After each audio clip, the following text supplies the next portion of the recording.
Coming up tonight on SUTV News, SHIP recognizes America's military at the annual Veterans Day ceremony. And we'll highlight the importance of pancreatic cancer awareness. All that and more right now.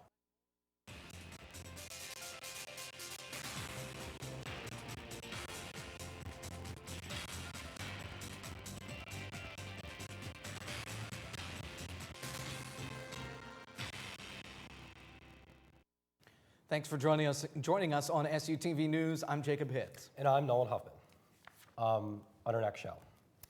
SHIP was recently approved to add a new Peace Corps program to the university. The program will provide access to get a master's or PhD in social work or international studies after returning from the Peace Corps. This program gives students the opportunity to take GA positions while books and housing are offered at lower prices. While the program is fairly new, the SHIP community is thrilled for what this can do for the university. The hope of this program is to inspire other students to continue their education following their work with the Peace Corps. Marita Flagger, an associate professor, said, quote, "It's a recognition that we have a good social work program and that we are a very good university and that they trust us to host this program," end quote. While the department is still finalizing details, they hope to start advertising as soon as spring 2020. As we make our way through November, it's important to bring awareness to one of the deadliest forms of cancer, pancreatic cancer. In honor of Pancreatic Cancer Awareness Month, many organizations are working overtime to bring recognition to this fatal disease. The Pancreatic Cancer Action Network, or PanCAN, is an organization devoted to bringing awareness to pancreatic cancer as well as support to those afflicted with the illness. PanCAN hosts events like 5 and 10Ks to help educate people and provide useful information. Other organizations are heading up the fight as well. The Hirschberg Foundation awards grants to medical professionals and programs researching pancreatic cancer. The foundation also accepts donations from patrons who want to support cancer research. Pancreatic cancer is one of the deadliest forms of the disease, with only 9% of all people diagnosed surviving longer than a year. For more information on symptoms, treatments, and how to support patients, visit pancan.org. Social media is known for connecting with friends, but sometimes it also connects you with miracles. SUTV's Hannah Grady has more. Colton Chesson, a 2-year-old from Florida, is on the road to recovery after a kidney transplant surgery. He successfully had the procedure with a little help from social media. Back in August of 2019, Colton's mother, Lisa Chesson, turned to social media in hopes of finding a donor. Then, 21-year-old Drew Schneider saw the social media post and realized her mom had met Lisa years ago. Schneider's mother supported her daughter's decision to donate her kidney. Went and got tested. I was talking to my mom in the car a couple days later, and I was like, I feel like I'm a match. A month after the post was released, the kidney surgery and a friendly reunion happened on September 30th, 2019. Both Colton and Drew are on the road to recovery. Drew, who is active in the cheerleading community, will soon return to her active lifestyle with her own cheerleading company, while Colton is adjusting well to his new kidney. It's changed our whole life as a family, and we get to see our 2-year-old in a way we had never seen him before. Lisa Chesson and her husband are still grateful of this procedure, saying, quote, "I don't think she will ever know how thankful we are. My husband and I talk about it every night. We pray and thank God every night," end quote. I'm Hannah Grady. Back to you guys at the desk. The size of the body and the organ are taken into account when matching donors to recipients, and that's why very small children most often receive donations from other young people, although older children and adults can often match, like in Drew and Colton's case. A Pennsylvania man is facing murder charges in connection with the death of his father. 28-year-old William Morse was in court Tuesday afternoon. He is accused of killing his father, 59-year-old Bill Morse, who went missing in June of 2018. According to court documents, the younger Morse got power of attorney over his father, which included access to a $7 million trust fund. Authorities also say his internet history from the time just before his father's disappearance showed searches for topics like getting away with murder and murder conviction without a body. State and local authorities, along with the FBI, spent almost a week investigating at their home last September. Investigators identified materials found in a burn pit on the property as human bone fragments. This case should be a reminder to everyone that we do not give up on the victims. We do not abandon their families and their friends. Most importantly, we do not forget or excuse people who commit violent crimes in Luzerne County. We will pursue you, we will find you, and we will give you your day in court. William Morse is facing charges of homicide, tampering, abuse of a corpse, and more. It's an historic week on Capitol Hill. For the first time in 2 decades, an impeachment inquiry into a president is documented by public hearings. On Wednesday, 2 career diplomats gave televised testimony into President Trump's dealings with Ukraine. Mary Moloney is in Washington with the highlights. Dramatic testimony about alleged corruption moved the impeachment inquiry into President Trump beyond the shadows of closed-door hearings and into the public eye. I discovered a weird combination of encouraging, confusing, and ultimately alarming circumstances. Bill Taylor, the top U.S. diplomat in Ukraine, told Congress President Trump leveraged key aid and a White House visit for Ukraine to investigate Joe Biden and his son. I think it's crazy to withhold security assistance for help with a political campaign. After President Trump and the president of Ukraine spoke in July, Taylor said President Trump had a conversation with the U.S. ambassador to the European Union, Gordon Sondland. Taylor testified one of his aides asked Sondland what the president thought of Ukraine. Ambassador Sondland responded that President Trump cares more about the investigations of Biden. Democrats want to prove President Trump abused the power of his office. The questions presented by this impeachment inquiry are whether President Trump sought to exploit that ally's vulnerability and invite Ukraine's interference in our elections. Republicans describe the allegations as hearsay. They argue since Ukraine didn't launch investigations and eventually received funding, the administration did nothing wrong. I think this is a sad chapter for the country, but frankly, a good day for the facts and a good day for the President of the United States. While the president blames Democrats for playing politics. There was no quid pro quo. Pure and simple. I'm Mary Moloney. When we come back in world news, Australian firefighters continue to battle brush fires. And a UK opposition party is experiencing a cyber attack. Stay tuned. The city of Havana is celebrating their 500th anniversary. Brady Fisher has this week's world news. Brady? The King and Queen of Spain are visiting Havana to commemorate the city's 500th anniversary. It is the royals' first visit to the Cuban capital.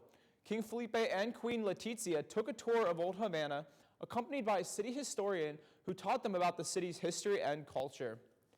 Firefighters in Australia have been battling some of the worst bushfires in decades, but one crew still remembered their manners.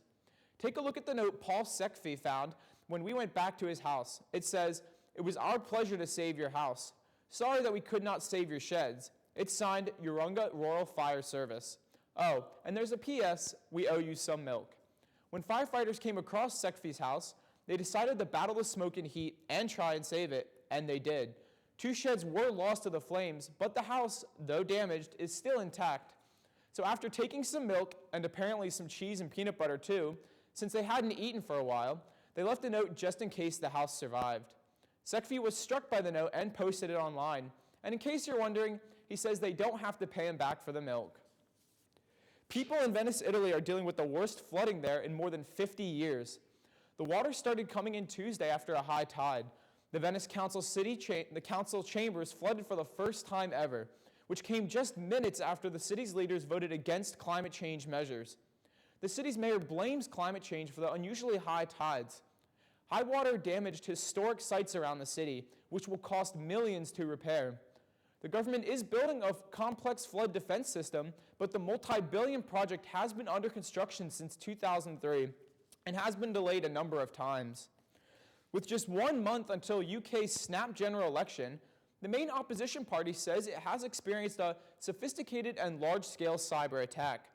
But a Labour Party spokesperson tells CNN the attack failed, and there was no data breach. Nina Dos Santos has more. The party was subject to 2 separate attacks on Tuesday. These were not hack attacks designed to try and crack open the party's servers and try and steal information from it. Rather, it appears as though they were what's called denial of service attacks. So the aim of these DDoS attacks, as they're called among the cyber community, is to try and flood a website to therefore slow it down or, in some cases, temporarily render it useless. Well, this had a material impact on Labour MPs who are out campaigning.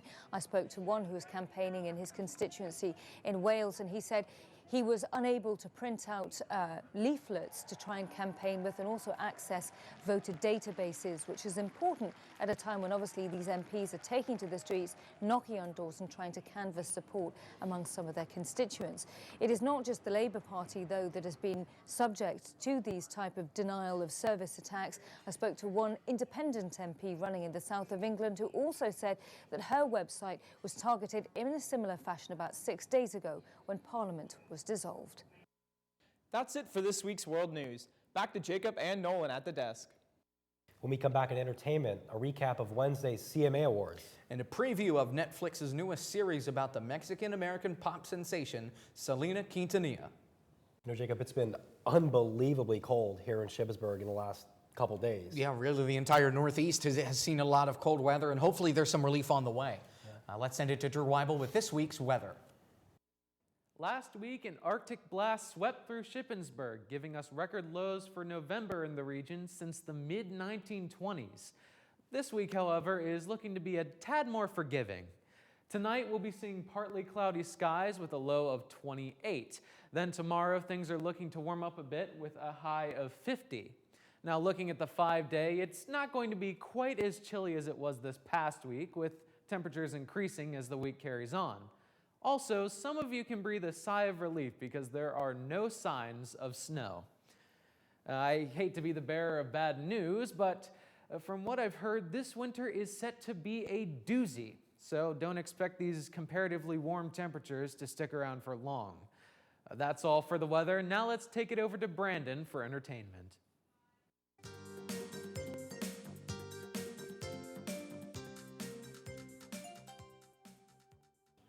The Queen of Tejano is coming to Netflix. Here's SUTV's Danielle Williams with more.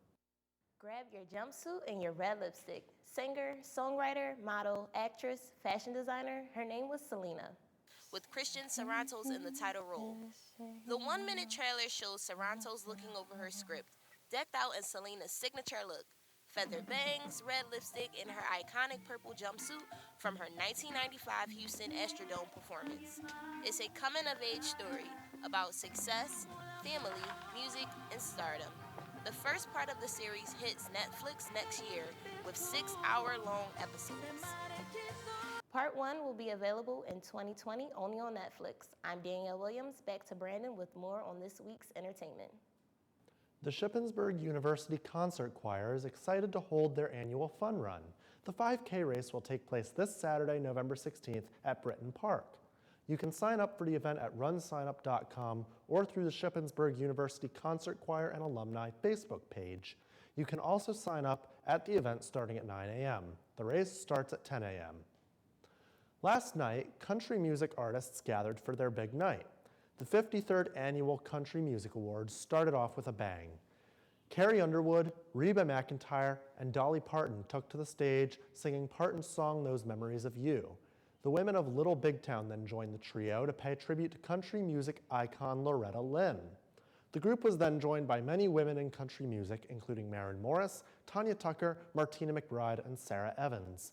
The show officially opened with Underwood saying, quote, "Welcome to country's biggest night," end quote.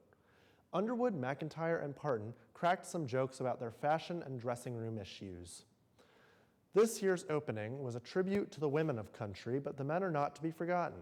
Blake Shelton started the night with a win for Best Single of the Year with his record God's Country.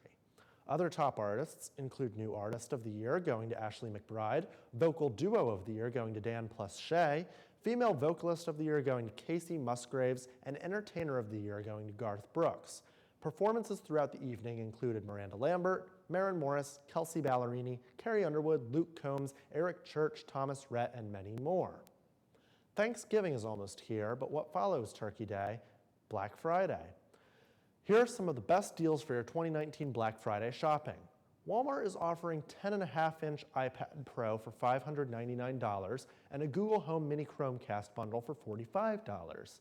Target is offering a buy two, get one free deal for toys, games, and books. Amazon has Black Friday deals starting early on November 22nd. Everything from Fire TVs to video games to glasses. Check out all your favorite stores online to see what deals were made for you. That's it for entertainment. Back to you guys at the desk. When we come back in sports, football picks up a road win and basketball is back. We have more after the break.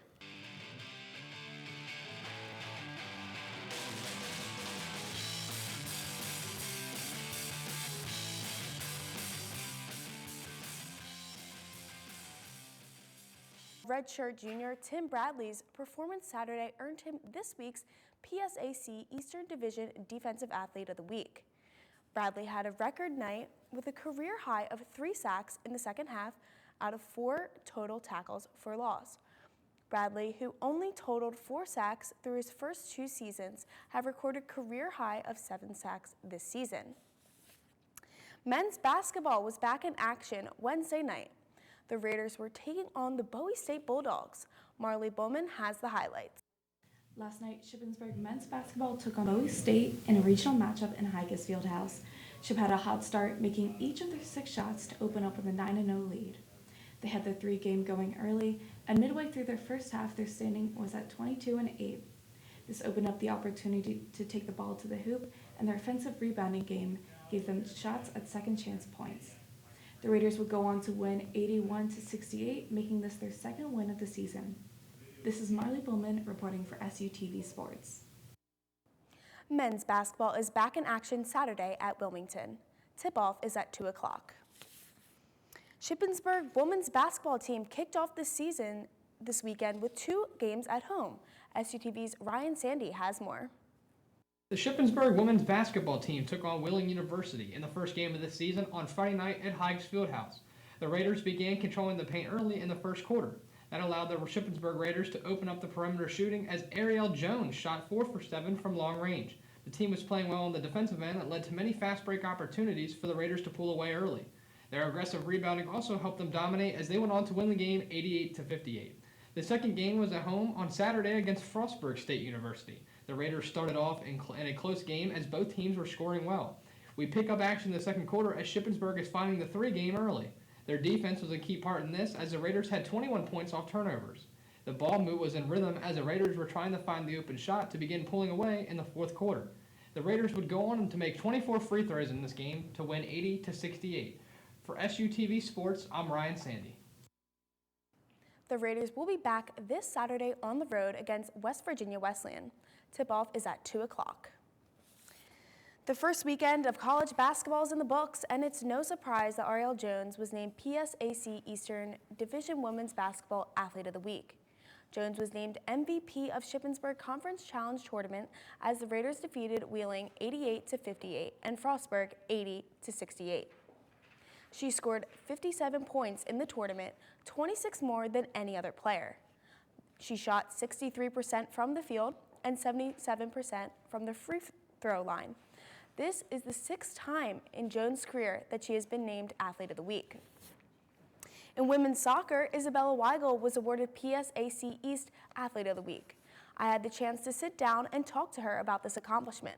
Weigel had this to say about being awarded Athlete of the Week in her very last week of her college career. Just a lot of just heart going into the last game. Like, it was the last chance I had to make an impact, and I just left it all on the field. Weigel scored 4 goals and had 2 assists in the last game. Congratulations, Isabella. Shippensburg's cross-country team finished up their season at the regional championship last Saturday. Men's cross-country placed 7th at the West Branch cross-country course. Freshman Drew Daly was Ship's top runner at the 35th place. Following close behind was freshman Chase Maynard in the 38th place. The men's cross-country team kept close to one another for most of the race. Women's cross-country placed 10th overall, with freshman Isabel Golgert leading Shippensburg pack at 21st place. Golgert received U.S. Track and Field and Cross Country Coaches Association All-Atlantic Region honors for her performance. Right behind her was Kyra Gerber, who placed 28th in the race. The Raiders are finished for this year and will return to running next season. The Raiders field hockey team was honored for this year's success with 5 All-PSAC selections. Junior Yasmin Petrantonio earned her 3rd consecutive first team award, while senior Michaela Cheney earned her 2nd team award.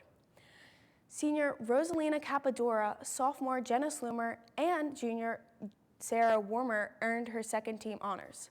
This is the second time in the past 3 years SHIP has had 5 All-PSAC honorees. That's all for sports. Back to Nolan and Jacob at the desk. When we come back, a tale of a puppy with 2 tails. Stay with us. The internet is going bananas over a rescue puppy in Missouri with a very unique feature right between the eyes. Jeremy Roth has today's Take a Look at This. A 10-week-old rescue puppy with a tail growing out of its forehead is taking the internet by storm. And why not? I mean, he's half puppy, half unicorn, a puppinicorn. The little guy was rescued from the cold in Missouri and brought to Mac's Mission, an animal rescue, where he was named Narwhal. Where have I heard that name before? Bye, buddy. Hope you find your dad. Thanks, Mr. Narwhal. Oh, yeah. Well, he may not be a mythical Arctic legend, but he is gaining legendary status on the interwebs, and the rescue has already been flooded with adoption applications. As for his unique accessory, doctors really can't explain it, but say the tail causes Narwhal no pain, therefore there's no reason to remove it. Sounds like they don't know whether to make heads or tails of it. You know, Jacob, I don't care if a puppy has 2 tails, 3 tails, whatever. I love seeing this kind of stuff. Who doesn't love seeing this kind of stuff? It's just so cute. Exactly. It's absolutely perfect. Yeah. That's it for SUTV News. I'm Nolan Huffman. And I'm Jacob Hitz. Don't forget to follow us on Facebook, Twitter, and Instagram at SUTV News, and check out our website, sutvnews.org. We'll see you next week.